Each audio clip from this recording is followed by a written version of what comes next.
बिस्मिल्लाहिर्रहमानिर्रहीम। तो हमारा जो नेक्स्ट रीअरेंजमेंट है वो है बेंजिलिक एसिड रीअरेंजमेंट। तो ये रीअरेंजमेंट जो है ये basically it converts one two di ketones into alpha hydroxy carboxylic acids. ये चीज़ हमें पहले याद रखनी पड़ेगी that benzilic acid rearrangement what it does it converts one two di ketones, यानी वन और सेकंड कार्बन पे वन टू पोजीशन पे दो कार्बोनिल ग्रुप्स है, तो they will get converted into alpha hydroxy carboxylic acids. ठीक। अब इस रीअरेंजमेंट में क्या होता है, कौन सा ग्रुप शिफ्ट होता है? यूजुअली जो हम टेक्स्ट बुक्स में पढ़ते हैं या अगर आप ऑनलाइन भी सर्च करें, it is basically one two phenyl shift. Phenyl का मतलब यहाँ पे है C6H5 negative.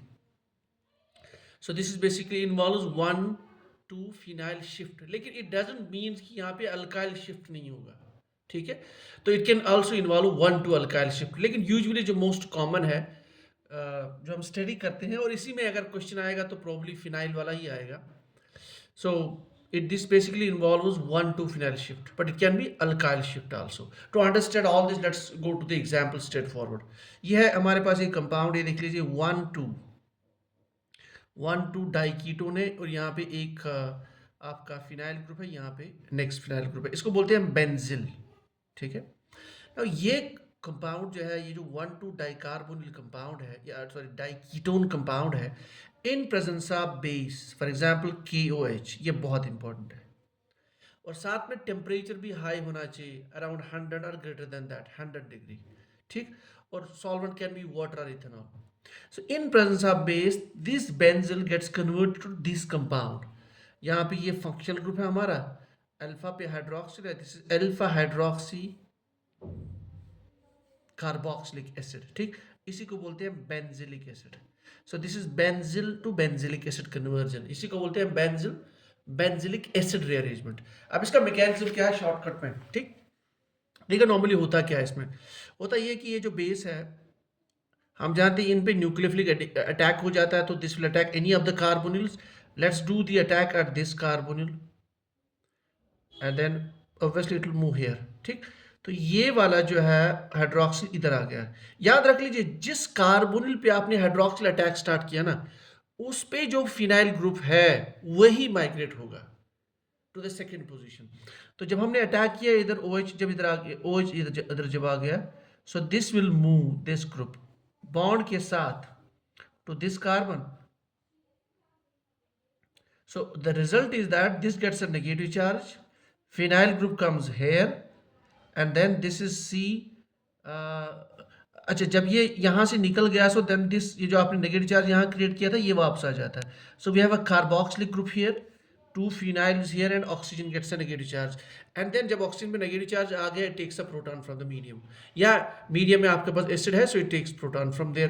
Result is that you have this compound formed. अब देख लीजिए क्लियरली, आपने इस कार्बन पे हाइड्रोक्सिल का अटैक किया, बेस ने यहाँ पे अटैक किया, वहीं पे कार्बोक्सिलिक एसिड ग्रुप बनेगा, ये इंपॉर्टेंट है। और जो नेक्स्ट पोजीशन है वहां पे वो फिनाइल माइग्रेट करेगा, ये हमें याद रखना है। सो this is one two phenyl migration है, वन टू फिनाइल शिफ्ट। ठीक, इस तरह से अगर यहाँ पे अल्काइल ग्रुप्स हो गए तो वन टू अल्काइल शिफ्ट। अब हमें एक चीज इंपॉर्टेंट सी याद रखनी है, वो ये है, अगर आपके पास कंपटीशन है कहीं पे, फॉर एग्जांपल आपके पास एक जगह पे अल्काइल है, एक जगह पे फिनाइल है, उस केस में किस पोजीशन पे ये आपका हाइड्रोक्सिल ग्रुप अटैक करेगा? So that depends on the stability of carbocation. ठीक, कि अगर आप यहाँ पे अटैक करते हैं ना, यहाँ पे, तो ये कार्बोकेटाइन कितना स्टेबल है? अगर यहाँ पे फिनाइल है, obviously it is more stable. अगर यहाँ पे अल्काइल है, इट इज लेस स्टेबल। तो अकॉर्डिंगली आपको सोचना पड़ेगा कि हमें अटैक कहाँ करना पड़ेगा। लेकिन I don't think in your lectureship exam उस टाइप का क्वेश्चन आएगा, बट येस स्ट्रेट फॉरवर्ड चीज़ ये है कि normally it is one two phenyl shift.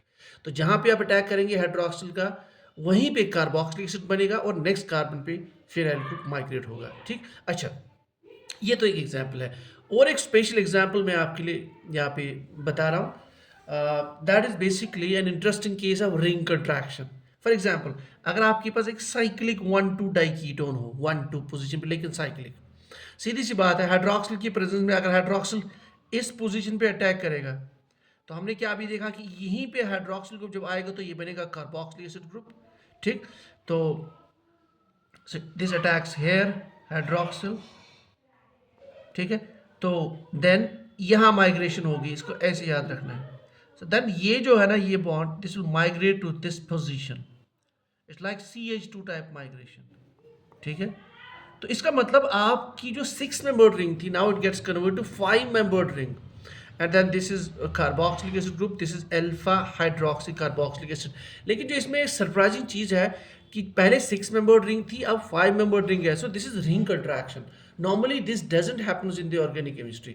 जब भी कोई रिंग का चेंज आता है, नॉर्मली इट इज एक्सपेंशन। क्यों? क्योंकि हायर मेंबर रिंग्स में स्ट्रेन कम होता है, यहाँ पे स्ट्रेन बढ़ रहा है। नॉर्मली हमें यही दिख रहा है कि it goes from 6 member ring to 5 member ring, तो स्ट्रेन बढ़ रहा है, लेकिन फिर भी रिएक्शन होती है। So what is the driving force?